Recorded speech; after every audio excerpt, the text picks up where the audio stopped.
kabeng-beng, andyan na pala kayo.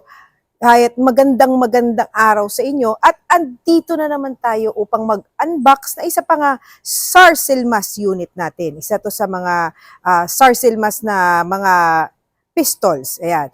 Ito ang Sarsilmas B6 Polymer Frame Pistol. So tara, samahan nyo ako So ito yung lagayan ng ating unit. Tapos, sa loob nung gun case niya, meron na siyang mga kasamang cleaning kit. Ayan. Tignan nyo, may mga cleaning kit ng kasama. Meron na din siyang kasamang gun oil. Ayan.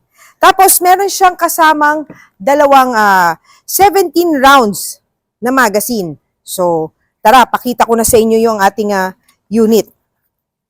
Ito yung ating Sarsilmas B6 Polymer Frame Pistol. Ayan. So, medyo magaang siya magaang siya. Ito ay caliber 9mm, double action. Tapos sa sight niya, meron siyang 3-dot sight. Ayan, may tatlong white na dot na yan. Tapos, ang front sight niya is changeable siya. So, pwede niyo siyang palitan ng, kung gusto niyo mag-fiber optic, ganyan, pwede siyang palitan. Tapos, meron siyang firing pin retainer na it keeps our firing pin secure. Yun yung firing pin retainer. Tapos meron din siyang ergonomic hammer and trigger guard. Ito yung para sa, kumbaga parang yung comfort and efficiency nung gamit natin. Talagang maganda ang pag ginamit nyo to. So tara, samahan nyo ko. Testingin naman natin tong B6 ng Sarsilmas. So tara mga kabeng-beng, testingin na natin to.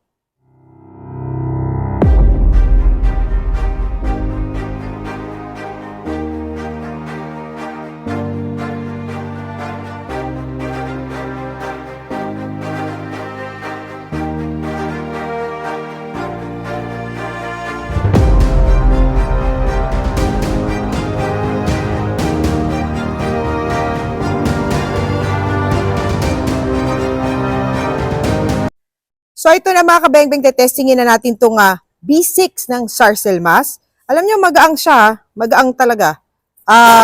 For a full-size pistol, magaang siya. So tara, testingin na natin.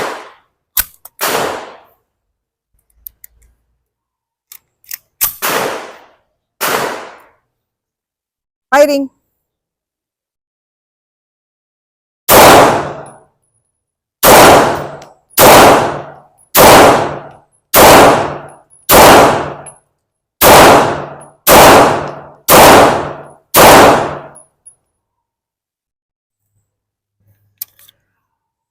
Ang ganda.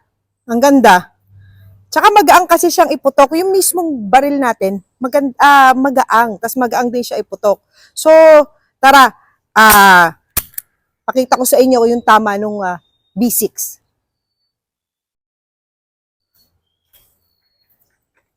Nakita nyo naman, grouping siya. Ang distance nito ay 7 meters. So, nakita nyo yung, ganda ng sight nito. Okay na okay. So, ito na, testingin ulit natin. Alam nyo, gaang niya talaga. Magaang talaga siya, kakatuwa.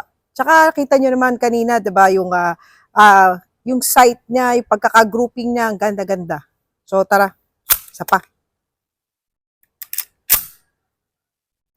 Firing.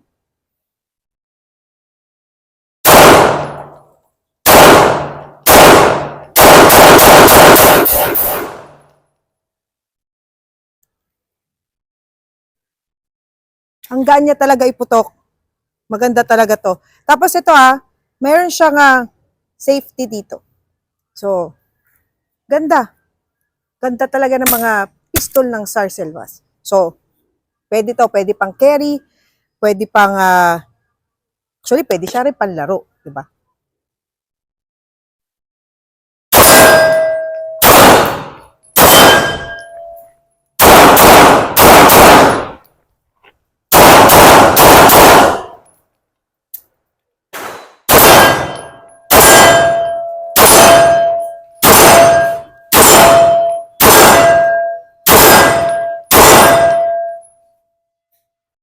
So, ayun na nga mga kabeng-beng, nakatapos na tayo ng pag-test fire at pag-unbox ito nga Sarsilmas B6. Alam nyo, maganda siya pwede siyang panlaro. napakagaang nito, napakagaang iputok. Tapos, ang ganda ng ang ganda ng site niya. Nakita nyo naman kanina, grouping na grouping. Tapos, basta maganda yung grip niya, maganda yung handling niya, yung recoil niya, okay naman siya. Tapos, yun nga, very magaang siya for full size na pistol. So, ayun na nga mga kabengbeng. Thank you po sa lahat ng mga nanood ng video na to. At kung hindi pa po kayo nakafollow sa aking page, please do like and follow Kabengbeng Abi Facebook page. At meron din po akong YouTube channel, ang Kabengbeng Abi. And don't forget to like and follow Espineli Trading Facebook page. At meron din po silang YouTube channel, ang Espineli TV. So paano mga kabengbeng? Kita-kits ulit tayo sa susunod nating mga unboxing videos.